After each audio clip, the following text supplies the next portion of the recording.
The Auditor-General provides assurance to Parliament on the accountability and performance of the Victorian public sector.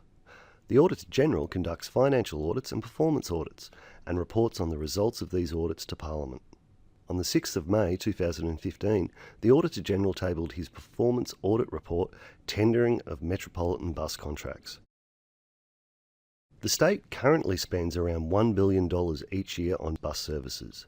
In 2013, Public Transport Victoria, PTV, established Melbourne Metropolitan Bus Franchise, MMBF, covering 30% of these services following a competitive tender. The MMBF agreement is fundamentally different to any other contracting arrangement within Melbourne's bus network, as it contains strengthened incentives and penalties designed to improve bus services. We found that the state has not yet secured full value for money from the MMBF agreement, despite achieving savings of around $33 million in 2013-14. The contract's potential is not being realised due to PTV's failure to resolve long-standing data issues impacting the contract's performance regime. Of particular concern is that progress in reforming the state's remaining metropolitan bus contracts expiring in 2018 has been slow. The MMBF project, a single contract covering 30% of metropolitan services, took 3 years from first approach to government to when services commenced. Just over 3 years remain until the 27 contracts for the remaining 70% of services expire. Slow progress in reforming these contracts risks limiting the state's procurement options and compromising the opportunity to leverage better value from these services. Urgent action is needed to strengthen performance data and to develop options and strategies for future bus reform.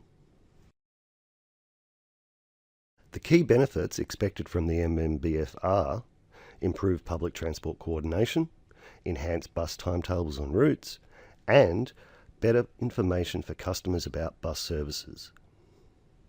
When approving the tender, the state determined it would consider MMBF as having achieved value if it reduced costs, delivered improved services for more customers, and if it progressed bus industry reform.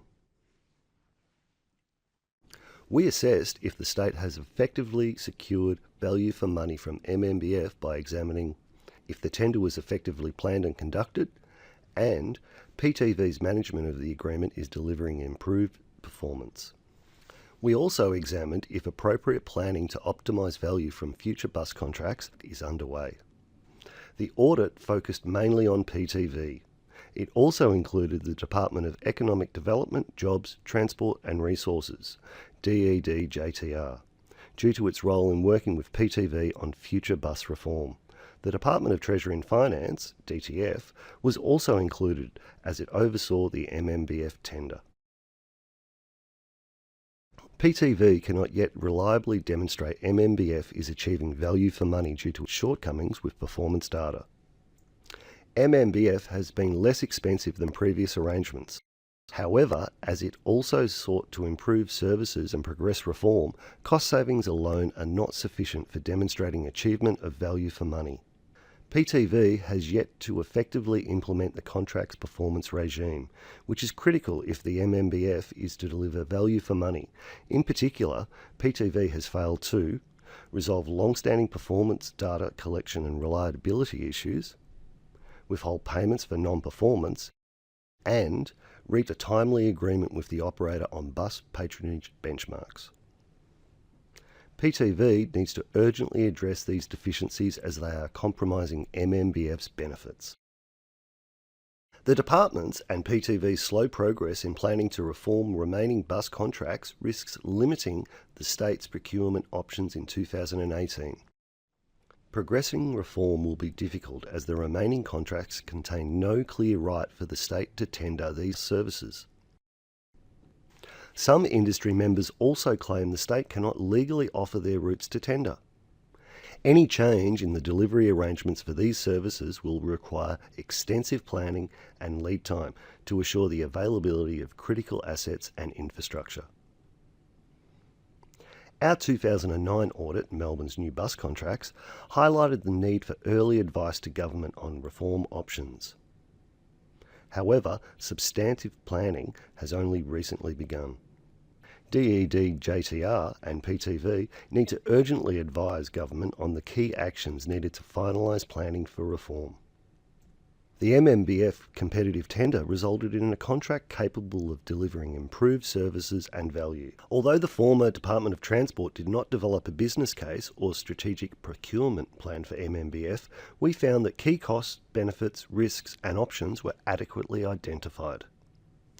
PTV also effectively managed most probity requirements. However, it did not separate the probity advisor and the probity auditor roles, which weakened the auditor's independence. Although the tender in this instance produced a good outcome, PTV needs to ensure for future procurements that it develops a business case and separates the probity advisor and the auditor roles. PTV's MMBF contract and knowledge management practices are inadequate. Contract and knowledge management procedures are not sufficiently documented, and a complete contract management plan for MMBF is not yet in place. This situation, combined with PTV's reluctance to withhold payments for some delays, risks reducing the value of the contract. Additionally, PTV has not assessed the value for money implications of approved contract variations. This also risks undermining MMBF's value, as the variations may not support MMBF's objectives. PTV needs to strengthen its contract and knowledge management practices. We have made 13 recommendations focused on securing better value from the MMBF and on strengthening the state's preparedness to reform remaining bus contracts. PTV, DTF and DED JTR have accepted all recommendations. The Auditor-General will monitor progress of these recommendations over time. In summary, DED, JTR and PTV need to urgently advise government on the key risks, options and actions needed to progress reform of Melbourne's remaining bus contracts expiring in 2018. PTV also needs to address deficiencies in its performance monitoring for the MMBF and strengthen its contract and knowledge management practices. Urgent action is required as these issues are compromising MMBF's achievement of value for money and PTV's capacity to effectively manage the contract. Progressing reform of the remaining 70% of bus services is critical if the state is to achieve value for money from Melbourne's bus network beyond 2018. Relevant audits are listed on this slide. If you have any questions about this or other reports, or if you have anything else you would like to discuss with us, including ideas for future audit topics, please call us on 03 8601 7000 or contact us via our website.